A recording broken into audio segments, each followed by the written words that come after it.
spirit of, not a different one. The same. So if God by faith created, the Bible is telling us that we have the same spirit of faith. Look at the next thing he said. The next thing he said, he was quoting a scripture, a prophetic scripture that showed the technology by which God created. Look at that. And he said, since we have the same spirit of faith, according to what is written, what is it that is written? I believed, and therefore have I spoken. And therefore have I spoken. You know what he's telling us? He's telling us how God created.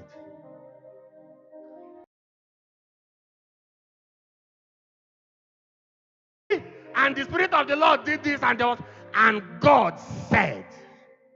So many of us think the creation is just by saying. But here now tells you that before he spoke, there was something he did. What did he do? I believed, and therefore have I spoken. If you understand this, see, I can share crazy testimonies with you.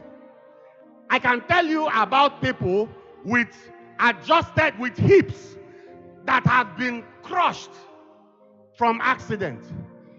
And, by reason of the malalignment of the hips, one leg was now shorter than the other. And this lady was being prepared for surgery. And she came to me and said, please, can you pray for the surgery? I said, yes, I'll pray that it will be a success.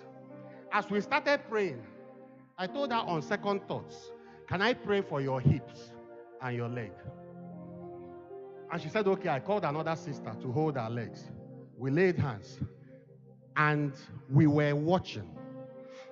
The leg that was short started growing in our hands. Listen to me. If you're close to me, you know this is one out of many.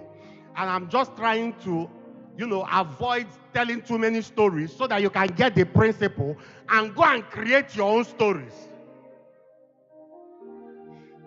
The other one had a metal in her leg.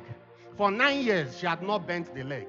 Accident, surgery, metal put, internal, all that. Fixed leg. And then 2 weeks before that day, she suddenly started having pain in the ankle and went to the doctor. And after the doctor checked, he said that one of the screws that was used to hold the metal in the leg got loosened and fell inside the bony cavity and was now causing inflammatory reactions there. Yet, for 9 years, she has not been able to bend her leg. And that day, by the same spirit of faith, we laid hands on her. I didn't know what to say that day. So I opened my mouth and said, let the metal disappear. And then I told the lady, that thing you couldn't do before, try it again. She screamed and fell under the power of her own scream.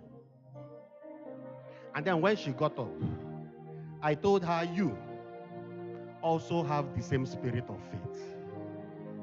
There's another guy standing there whose leg had a dislocation in the ankle.